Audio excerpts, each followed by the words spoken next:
Well, joining us right now on the phone, Eric and Kristin Dossett. They're in Alaska. They felt this quake. They have family back here in central New York. You guys, first of all, we hope you're okay. How's it going? Yeah, we're doing fine. Everything got thrown on the floor in our house, and a lot of glass broke. But it's stuff. We seem okay. Yeah, so tell us a little bit, you guys, about what it felt like, what it sounded like. I mean, you guys have lived through some of these earthquakes before, but this one was quite powerful. Yeah, and every time we have an earthquake that's fairly strong, we kind of look at each other and go, well, is this the big one? Everybody's familiar with the 1964 earthquake, which, pretty much destroyed everything.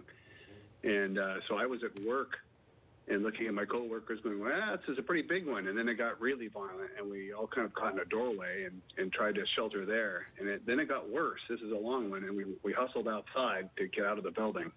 And when you say a long one, do you have a sense of how long it actually lasted, those strong tremors? It felt like 30 seconds of really, really violent quake. Okay, and we're looking at some of the pictures of the damage to your home and outside your office. Obviously, we can see some glasses, have overturned. Can you give us a sense, though, as to the broader damage when you were driving home from work? What are you seeing in terms of the roads and some of the significant damage to the Alaska community? Well, a brand new 3-lane bridge over Eagle River was unusable. I had to be diverted to an old bridge that's kind of alongside it. And I saw cracks in the road where, 3-4 inches wide. I didn't see any severe cracks. I have seen some photos of what looks almost like 1964 level damage, where there's, a 1.5 foot difference in road level and cars hanging off of ledges. And my trip home was relatively uneventful. I did pass the giant sinkhole at Thunderbird Falls. It looks like 80, 90 foot diameter chunk of the highway's gone. Now, Eric, this was a 7.0, maybe a 7.2 quake. We know, as you referred to, the 64 quake was a 9.2. And each level of the Richter scale is 10 times worse. Can you imagine what it must have been like to go through a 9.2 if you've been through a 7.0? No, absolutely not. It was the most terrifying thing I've ever been through. Yeah, for comparison, as I understand it, that one was 5 minutes of tremendous violence. It must have seemed like it would never, ever stop. And I would imagine, guys, that your family back here in central New York was quite worried about you when they started hearing the news of this earthquake. Have you guys had a chance to get in touch with your family back here in central New York? I actually called my mom right away because I thought she might hear it. And as I was on the phone with them, it was coming on the news. So the first thing I did was told her I was okay.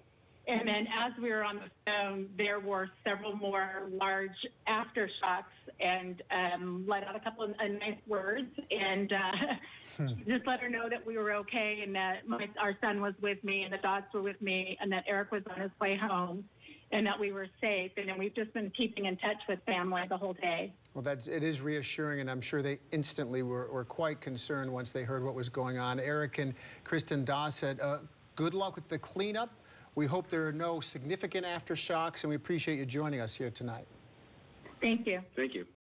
Now, Alaska averages 40,000 quakes a year, with more large quakes than any of the other 49 states combined. The president tweeted his support to the people of Alaska, saying the federal government will spare no expense in offering help. One family living about an hour away from Anchorage has ties to central New York. Eric and Kristin Dossett have family in Camillus and Canastota. This is the damage done to their home. Our Stephanie Stanovich continues our team coverage, hearing from the family tonight. Eric and Kristin Dossett live in Wasilla, Alaska. This is what their home looks like after the earthquake. They have ties to central New York through Kristin's family, who live in Camillus and Canastota. And this is out here in Wasilla, where the infrastructure seems to have held together. It must have been even more frightening in Anchorage. Eric was at work in Anchorage, about an hour from their home, when the shaking started. It got more violent very rapidly. Quickly, a group of us kind of went to a doorway, which was more safe. After thinking they'd be safe in the doorway, Eric and a few others felt uneasy and made a run for it outside to his car, hoping to get away from the building. It was still shaking, and then another second aftershock came, and a big chunk of the building fell right where I had exited the building, so that was really scary. Heading home from Anchorage to Wasilla, Eric says the roads were a mess. On that drive, it seems the shock of the quake gave way to the reality of the damage. The main highway had a failed bridge, so we had to divert to an older bridge and then take the older highway out. And also on the inbound traffic, there's a giant sinkhole, so it doesn't look like I'll be going back to acreage anytime soon. The Dossett's home is still standing, although most everything fragile is broken. Still, the couple is thankful their family and neighbors are okay. Once I got to Wasilla, most of the damage at home here appears to be everything is on the floor. The couple called their relatives in Camillus and Canastota right after the earthquake hit. And tonight, Eric told me the news of that phone call spread very quickly throughout their family, and everyone's relieved that they're okay. Yeah, fortunately, they're just dealing with a mess as opposed to bigger problems, at least in their home. Thank you, Stephanie. Make sure to get our CNY Central mobile app. We'll push out news to your phone as it happens.